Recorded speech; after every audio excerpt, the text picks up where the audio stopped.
GPTV1, live stream the trends, let the exploration run. Hip hop beats, we're on the scene, catch the buzz, live your dream. Yeah, I said the end, vibe high, it's GPTV1, live stream the trends, let the exploration run. Hip hop beats, we're on the scene, catch the buzz, live your dream. Yeah, I don't feel me straight apply. Or when I'm stand up for the stone, I live my life. Beneath the rich when Eastern they stick when I make it flies. But the schoolies never bet for me, my dough is still for thighs. I'm the horn, niggas know they cute too, I keep out the bone. But let's get it, you know my me, you miss be up the shown. And when I see a nigga smile, you will stay up front. And if they got me, no, then you know I did the con. You up the icon, I see the fact. This ain't amazing, but I hate I wake, so what I pack. I keep a searing in the rain, then I smoke as craft. And if I get, I'll keep a far. No planet yet, taking trash to the sky from my leasing to living. All the flu on the blame that resenting you ribbon. That's kicking out of love, I might never be willing. But you'll never know what you I can never forget. Tune in, vibe high, it's GPTV1. Live stream the trends, let the explosion run. Hip hop beats, we're on the scene, catch the buzz, live your dream. Yeah, I 7 in, vibe high, it's GPTV1. Live stream the trends, let the explosion run. Hip hop beats, we're on the scene, catch the buzz, live your dream. Yeah, you know by now it's on the line of people, but you never know this name is Kanana sequel. Sticking fresh, taking down, so decide the needle. Put down, stay the time to line like you want the Beatles. And if you hate when I like the brown, it's like your Kim in the brown till they come a noun. But like I'm so fresh up and through the moose confused. And now I know what's up and noon and that was all for you. Say you never lose, thanks is later Parikana. I was go do he's not a Afrika Bambaataa face, but I was thinking to his soul when y'all was by the Keva. And now I rain, man, I ain't like the make whatever. I say complain, flame mind, you gay, ain't no restriction. This nap so hard, go within and never missing. Convinced that you need love me now, but sure never tripping. It's the amazing saw, boy, yo, come and get tripping. Tune in, vibe high, it's GPTV1. Live stream the trends, let the explosions run. Hip hop beats, we're on the scene. Catch the buzz, live your dream. Yeah, I say the in vibe high is GPTV1. Live stream the trends, let the explosion run. Hip hop beats, we're on the scene. Catch the buzz, live your dream.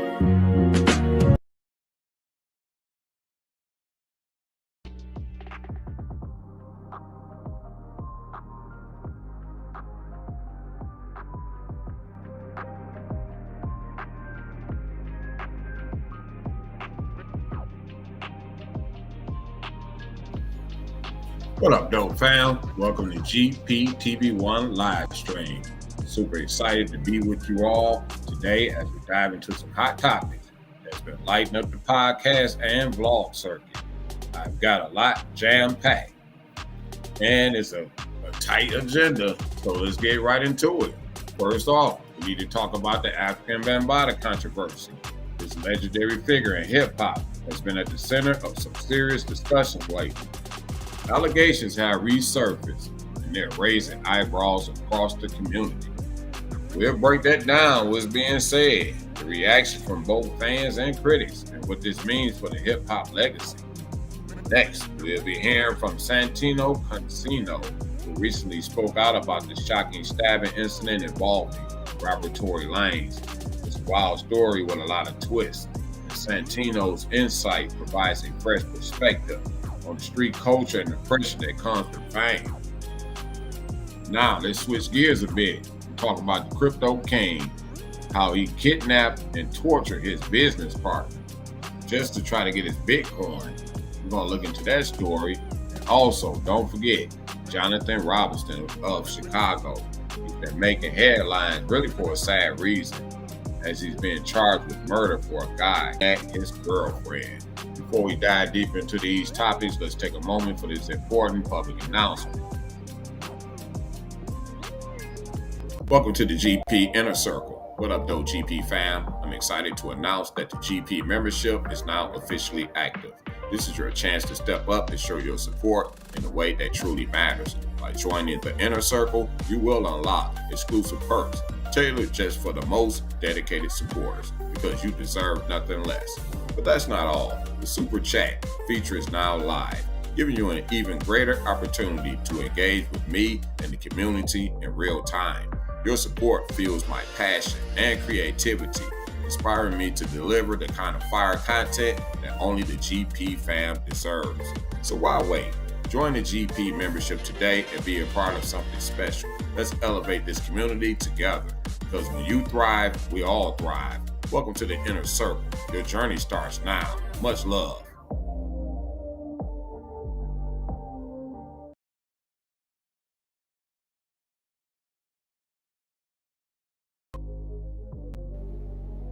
Yeah, I'm back on GPTV1 Live, and I tried to go live a little while ago, and these softwares and all that stuff give you the blues, so I'm on there talking, and my voice not even going through the thing. So I got it all fixed, and I'm back live. So if you're stopping by, click that like button. I appreciate it. And one of the stories that's been interesting is Afrika Bambaataa. So I want y'all to stick around, fam. It's about to get real. Let's jump right into our first topic. And that will be Afrika Bambaataa. You know, this is supposed to be a legendary figure in the hip-hop world. He's supposed to be a founding father in the hip-hop industry. And it's up for debate, like who started all this stuff and who was the first one out there in the parks doing the parties and the block parties, all that. But you know, he was highly revered in the hip hop world. Now he's not known to be lavish like P. Diddy and all those type of things. He didn't run no label, but he was one of those guys that one of the things was to throw these block parties to keep kids from going out there getting involved and stuff, getting involved in gangs and stuff. That's one of the reasons why he started the Zulu Nation, for that reason. So he was highly revered. But there's been a lot of accusations about him over the recent years about this sexual assault type of cases. And one of the people that was highly going against this guy was a YouTuber named Hassan Campbell. This guy has a big following on YouTube, and he has a audience. You know, they be checking him out, and I check him out every now and then. I think the guy is very entertaining. He be going back and forth, having all these debates with various people. You know, a lot of people in the music industry, a lot of YouTubers and stuff like that. So, but I take it as entertainment. So I check him out every now and then. But he definitely campaigned against Afrika Bambaataa. He claimed he was sexually assaulted by this guy. And all these guys are supposed to be young kids, like 11 and 12 years old. That's why I don't trust my son just being around people like that, though. You know, I'll be around, I'm watching. So let's check out this Afrika Bambaataa story. Afrika Bambaataa loses child sexual abuse civil case on default judgment. So somebody had him in civil court on this sexual assault type of thing, and he didn't show up. Now, John Doe, who accused pioneering hip-hop artist Afrika Bambaataa of child molestation and sex trafficking, has won a civil case in New York State Supreme Court. So, child molestation, you know, that's a kid. Court records reviewed by Rolling Stone, and this article is by the Rolling Stone, so I would consider this a credible source. Revealed that the plaintiff's motion for a default judgment was granted without opposition by Judge Alexander M. Tisch, because Bambaataa, who has faced numerous accusations of molesting boys, never showed up to court. So he never showed up at any one of the court dates. So the plaintiff won by default, so he didn't put up no fight for this. But I wonder what he was suing them for. Like, what was the judgment? The suit was filed in 2021, and it alleged from 1991, when the plaintiff was merely 12 years old, to 1995. So that's 3 years. And this is supposed to be one of the guys that carried the records around while he's DJing. Bambaataa has never responded to the suit's accusation. It just said he didn't show up for court, none of the court dates. In 2016, amid the first public accusations that he molested boys in the Bronx, he told the Rolling Stones, of course he denied it because the lawyer told him that. That year, 3 Bronx men accused Bambaataa of molestation, including Hassan Campbell and Ronald Savage. I seen a video Mr. Campbell put out there talking about Ronald Savage. I didn't follow all the intricate stuff about what they were saying, but I seen them videos talking about this stuff. And there's another video that Hassan Campbell, he went into the Bronx, into some project. He was just campaigning. Like, he just had this major meltdown, and he ended up getting shot over there. All this stuff was live. He went live on his YouTube or whatever he was on, and he literally got shot while he was live. He just had this meltdown because he feels like people are protecting Bambaataa. He felt threatened by them, and they tried to silence him. He even claimed they threatened to kill him. That's what he was saying. That's how fiercely people is protecting Bambaataa.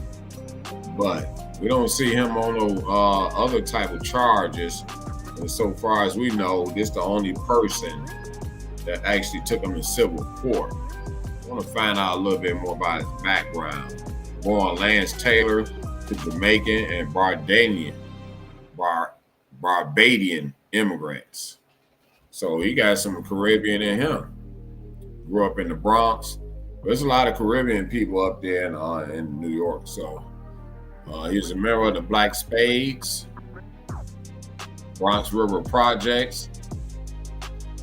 He's all about the Black liberation movement. And his career, due to the off-nubalist timeline of hip-hop origins, there are conflicting accounts of when Bambaataa began hosting parties. Some suggest he began as early as 1970, predating noted father of hip-hop, Kool Herc. You know, there's always a debate about who started it, this, that, and the third. So Kool Herc was supposed to be one of the leading people who created hip-hop, which started as throwing block parties in the Bronx, New York City. I've been to the Bronx a few times, so there's gangster up there too. For sure. Them Queens dudes, as soon as I pulled up in Queens, I pulled up to the store, them dudes like, who that? It was on the case. So I had some kin folks with me, they sort of didn't investigate, I guess you want to say. But when it comes to that type of music Afrika Bambaataa was making, I sort of grew up on what they call electro music or techno music. And a lot of people skated off that type of music, but other people party like in clubs and stuff like that. So I was the type that partied off electro music. I still listen to beat per minute type music here today, but I was a big fan of Kraftwerk. I listened to a lot of that stuff. So they sort of sampled what Kraftwerk was doing. And there was some big records, Planet Rock, Looking for the Perfect Beat, Robert Keith Wiggins, aka Cowboy of Grandmaster Flash and Fury 5, is credited with naming hip hop. Okay. You know, so that's what they're saying. I just wanted to go into a little bit of his background. And the thing that he was doing is sort of attracts young boys.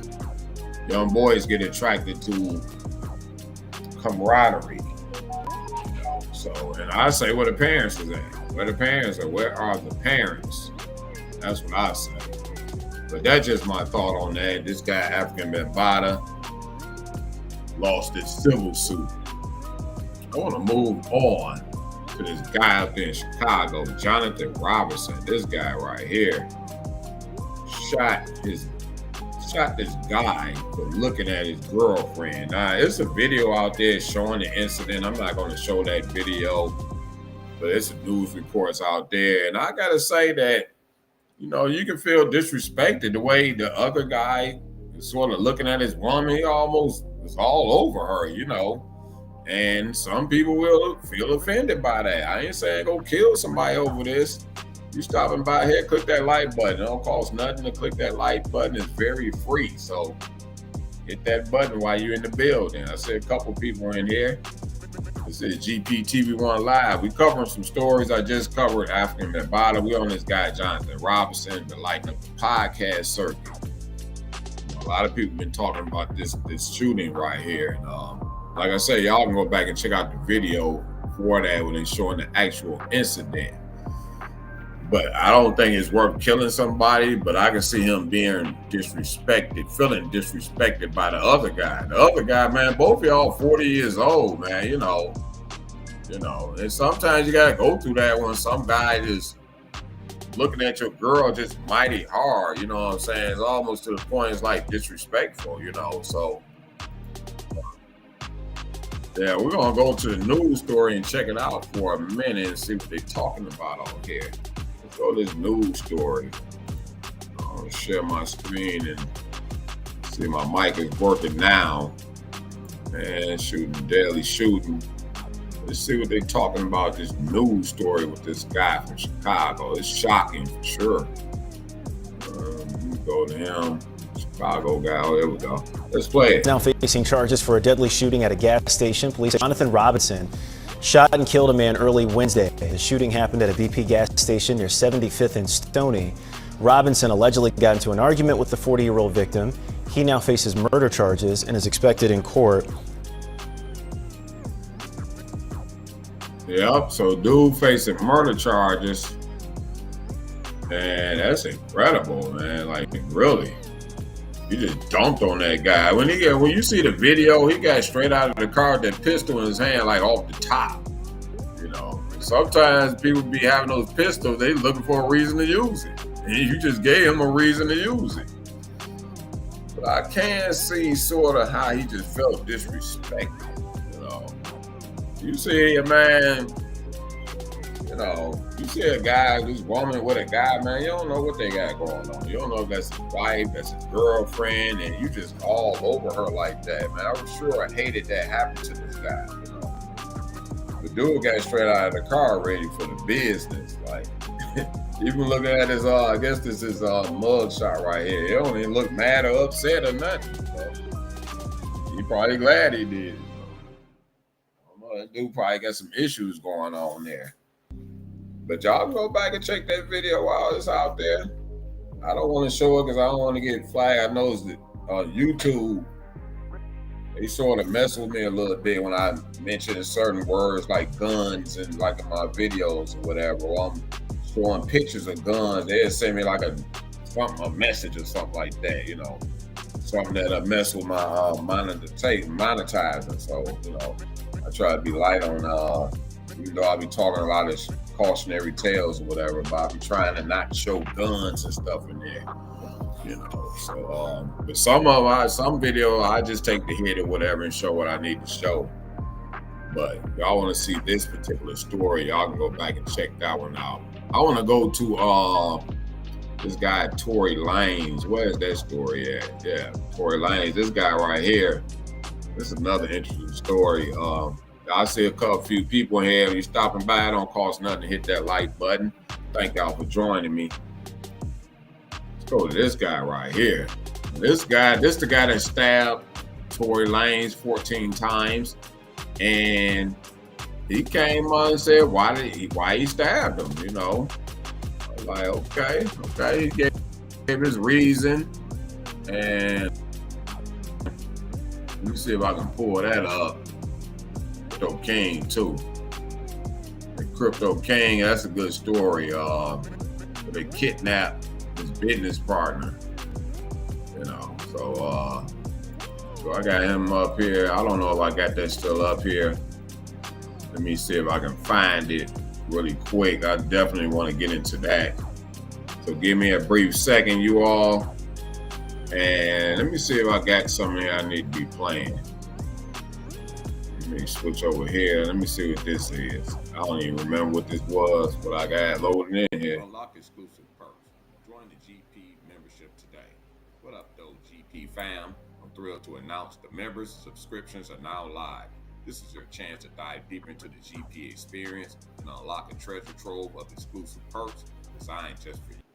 Okay, that was one of them commercials. I didn't know what that was, but let me get back to my beat. Give me a second.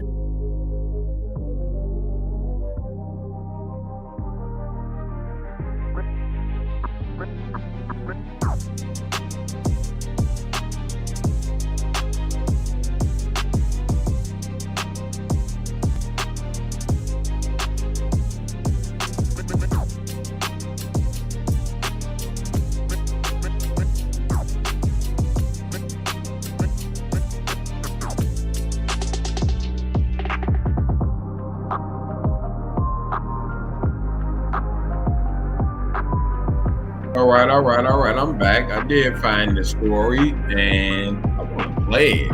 This is interesting too. It's Tory Lanez. He keep up a bunch of mess. I think he's a severe narcissist. Me, myself, that's just my personal thoughts. But I act just, you know, insane. But let's go to this guy and see what did he say about stabbing Tory Lanez. Let's go.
And so what exactly took place between you and Tory Lanez that day that you stabbed him allegedly?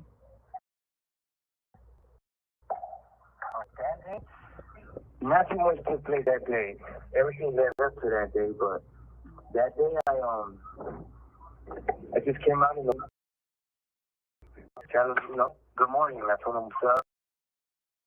Give him a little fist bump if everything is good. We had a little situation the night before and the day before. So what was the situation the night before and the day before?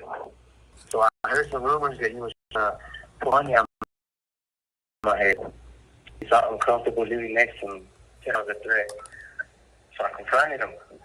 And then I found out the same thing.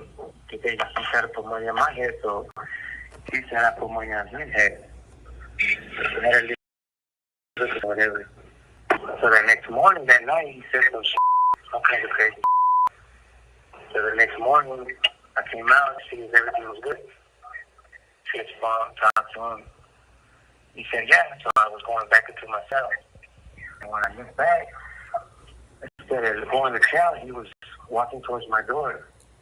He stood in front of my cell, looked at his boys, made his little smirk. And when he showed me what he had and took it in his pocket, I just rushed him. What did he have in his pocket? I just rushed him. What he showed me looked to me like I believed it could be a weapon at the time. So I rushed him, and I just snatched him. I just took advantage of him. He was weak. I just threw him all over, and I just kept swinging him and stabbing him. And were you trying to kill him? No, not at all. But I saw like there was a weapon. I saw threatening. And when I felt like a sting in my leg, I felt like, oh, he stabbed me. So I moved back, and I kept stabbing more. And I seen that he threw something. So I was like, oh, this is that. So I just kept going. After he was yelling, help, screaming, please help me. I just picked him up and I tried to position and hit him and look at me. And then I just let him go. Like, I was just saying, like, man, you trying to kill me? What were you guys like? I know why, but why would he pick you out of all people who want to put money on your head? Well, what was the beef exactly about? It was really no beef. He just talked, and I had confronted him a while back about all these things around me. Like, I'll take a fade, I'll knife up, I'll put a in his place. And to me, I feel like the second, third time hearing that conversation, I was like, man, what you trying to say? So I approached him and told him that was so, like, just go, I'll come into your cell, we'll do whatever, like, let's play this game then, because I felt like he was kind of antagonizing me, like, testing me, like if someone was afraid or something. We were cool in the beginning. We were cool for like a year. We chilled, kicked it together, everything. They're not on that type of prison yard, Rochelle. Okay. No. They got like little fractions, but she was more like he was different. He started kicking it with certain people, you know. And when we started doing that, that's kind of when we had our little misunderstandings and we stopped talking as much. But we were neighbors for a while. I've been knowing him for about 2 years already. Okay. And during the neighborhood situation when you and him grew a friendship? Yeah, we were cool. We chilled, we ate, we drank, we partied, kicked it. Yeah, we were good. How much did the guy tell you that he paid to have you killed to get off the yard? Well, he said double whatever I was offering, but I never made that offer. That's what I never understand. He said that someone told him I offered people money to get rid of him. So he said he would give that person double and some dope and stuff. But truth be told, I never offered no money. Like, why would I offer somebody something I could do? It didn't make sense. But once he yelled and made threats and I'll have you killed and, you know, have a run up to your cell, all that comments and I felt like, all right, you're threatening my life. Like, there's nothing else to do but confront you. And that's what happened the next morning. I asked him, are we cool? He said, yeah, it's cool. And when I went to my cell, he followed me. And like I told you earlier. Do you have any regrets of stabbing him? Regret? Shit. Because you stabbed him 14 times. Yeah. I know that. Wish I could turn things over, but damn, I threatened my life. So, I mean, I can't. So that should have felt necessary to me at the time, like the whole, in the moment, him coming to my cells, showing, grabbing me, walking, like, I felt like, it's it. So I can't say I regret taking a stand for myself. No, not at all. I mean, I feel remorseful in a sense because it really didn't have to go that far. But I mean, he made his decision. Did he end up having a weapon? I mean, obviously, I got a stab mark in my leg, but that's going to the hole. I mean, they didn't find no weapon either. I don't understand that part. But okay, so no weapons were found from him. No, the weapon the weapon I was using wasn't found either. There was no weapon found. Where'd it go? That's what in the video it shows me putting it on the floor. That's what they were asking me. I don't know. Nobody was around. It was just me and him on the chair. There wasn't no day room. Nobody was standing there, so it was just me and him. And who said him? I let him go. I picked him up. I told him, like, look at me. He looked at me, and then I just slammed him on the floor and kind of kicked the back of his butt with my foot, like pushed him, let him run away. And did he run away, or did he crawl away, or how did he get away? He ran, screaming. He knows. He knows.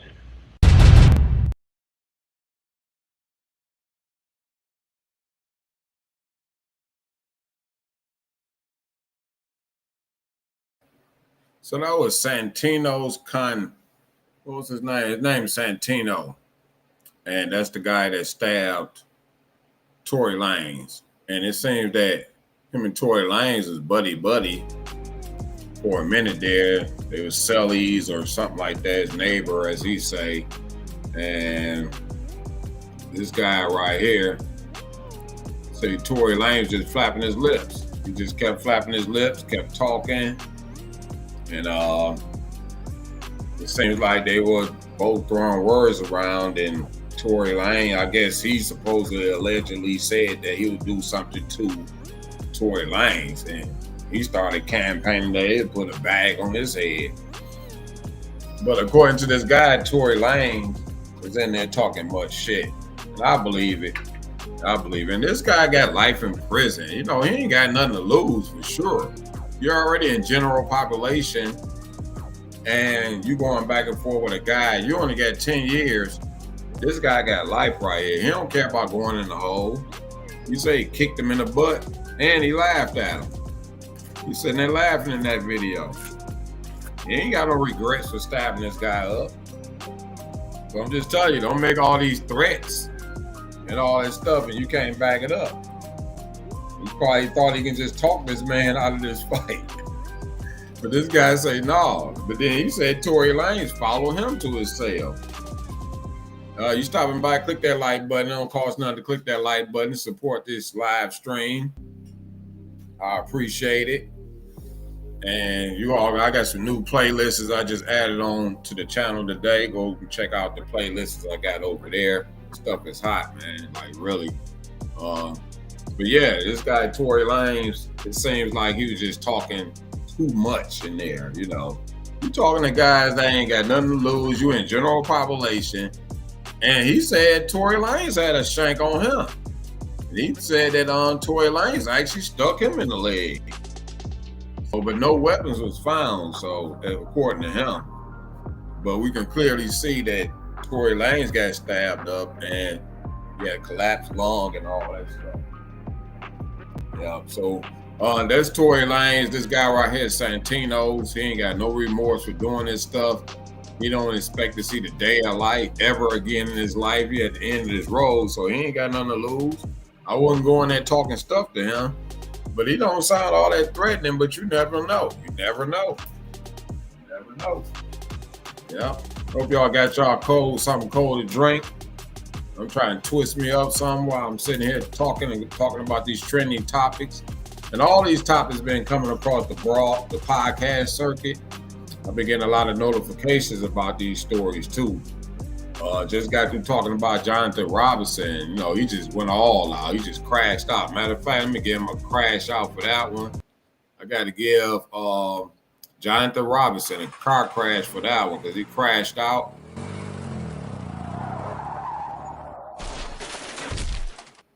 Yeah, so I had to hit him with that one. And these hits these guys putting on each other while they locked up in jail, that stuff is possible if you're affiliated with gangs and stuff like that. But one thing you're not doing in prison, not pulling out them guns. You gotta have them shanks up in there. And that's historical when it comes to that. So it's historically known that people use knives and sharp objects as weapons while they locked up in prison. So, I hadn't seen guys go through stuff while they was in jail. I know I've been to the county jail, but I've never been in the prison system. And I've seen people get their food took and stuff like that. It didn't bother me while I was in there, but you know, you never know. But according to this guy, Tory Lanez, just flapping his lips in there, just kept talking all this shit in there. I'll put a bag on you, I'll double it, and then he followed the guy to his cell, and that's when he stabbed him up. So, but anyway, he said they were buddies, they were neighbors. And that incident happened. But let's move on to the next one. I gotta go into this guy right here. Crypto King. This guy right here. He ended up kidnapping his business partner for 2 weeks. And this sort of reminds me of that movie. I want to find out the name of that movie too. It's with Mark Wahlberg and The Rock. And they kidnapped this guy, tortured him, and got him to sign over like his property and stuff like that. Look up the name of that movie. Movie with Mark Wahlberg. I hope I'm saying his name is Wahlberg and The Rock. That movie actually kind of funny too. Those guys actually got caught. I think they was on death row or something like that. Pain and Gain. Anybody out there ever saw the movie Pain and Gain? If you saw the movie Pain and Gain, let me know. But that movie sort of reminds me of that story. Turn his music down. I don't know why I keep going up like that.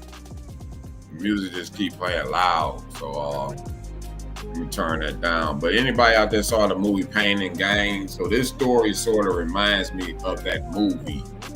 And where they kidnapped that guy and just tortured him, you know.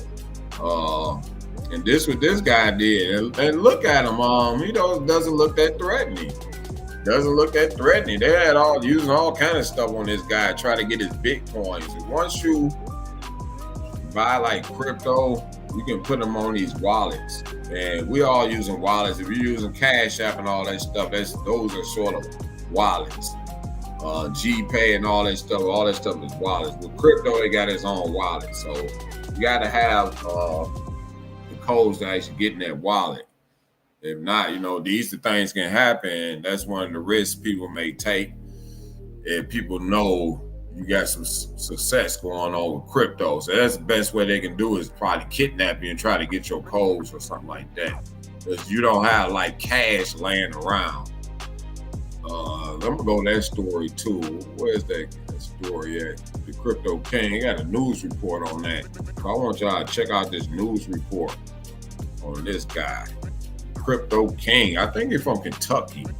You stop it in, click that like button. It don't cost nothing. It don't cost nothing at all. It's very free.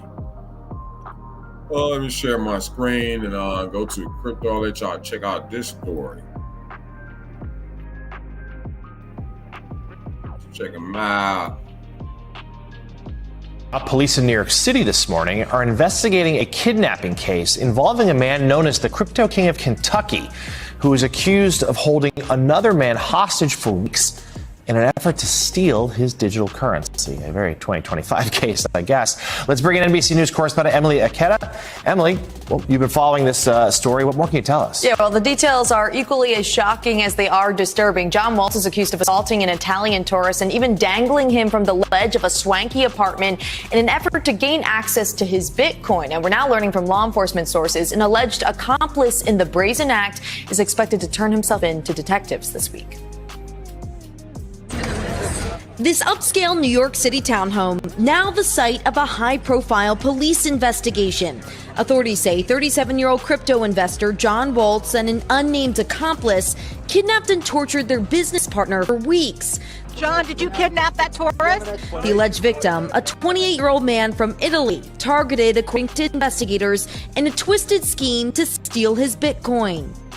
Waltz, known as the Crypto King of Kentucky, is facing multiple charges: assault, kidnapping, and imprisonment. Law enforcement sources say Waltz and his accomplice, who is now wanted by police, have been in business with the alleged victim for years. What happened in those 2 weeks?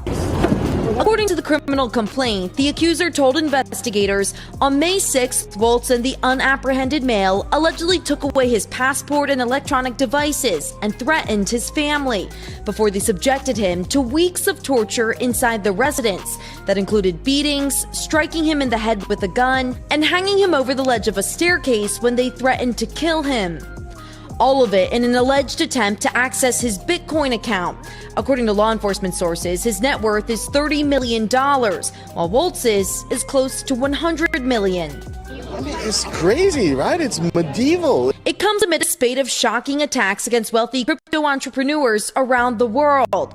Earlier this month, a brazen attempted kidnapping on the streets of Paris, where local media reported the daughter of a cryptocurrency businessman was targeted.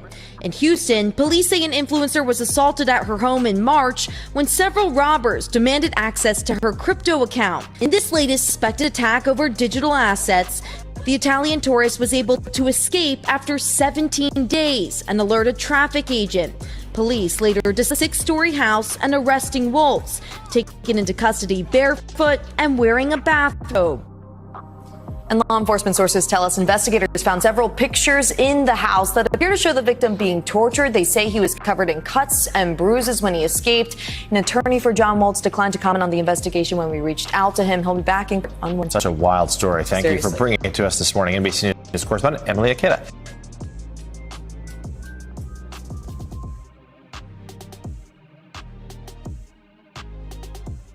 Yeah, that's interesting. You know, that's one of the risks. Like, I invest in crypto, so I sort of follow the community, and it's community based, and that's what drives the prices up on it. And you got to look at Bitcoin. The price of Bitcoin is damn near $100,000. So you own one of those, it's worth $100,000. There's people out there that owns thousands of them. Then you have these influencers. Like I used to get online and talk about my crypto and all that type of stuff, and people would send me messages like, "You don't need to do that. You don't need to do that." Well, I used to be like, "Well, ain't no cash laying around here," you know. And I did good with the crypto. You know, I made some good money off of that. I'm actually making some good money off of it right now. And one of the things I'm gonna get into with the GP channel is, when I build up more subscribers, and we're gonna dip off to the side. We're gonna talk about investing money and all that type of stuff. So, you know, strength comes in numbers. You know, when you put a lot of money together and you have a lot of eyes on the market, you definitely can make some moves. You can make some noise. That's for sure. So I definitely follow that, and I've followed them at the past few years. So they have all kinds of communities, and the good thing about that is they don't care what your social status is. Nobody is talking about this stuff, but this stuff can be very dangerous because the way they get your crypto, they most likely have to kidnap you or either scheme or scam, you know. But I want to make a whole nother story about that, a whole nother episode, particularly on that what I just saw. And I did an episode called White Collar Gangsters. Y'all can go back and check that out. It's some hot stuff, and just go back and check out the playlist in general. but I was just covering stuff like this, the white collar gangster. These the guys. Well, we said they didn't have guns and stuff like that, but in this situation, they had guns and weapons. I had a blast on here going through this, and I'm always enjoying kicking it with the audience. So I really have a passion for like performing for the audience, and I just had a blast doing this episode covering all these stories. And sometimes I have a bunch of stories I want to just get into, so I just put it all on this live stream. But I got some more material coming. We marching straight to 8,000 subscribers. So you new here, don't forget to hit that subscribe button and hit that like button while you're here. And go check out the GP store. And I got a couple of videos. I got membership. You got to be a members only to watch those videos. And y'all catch me next time.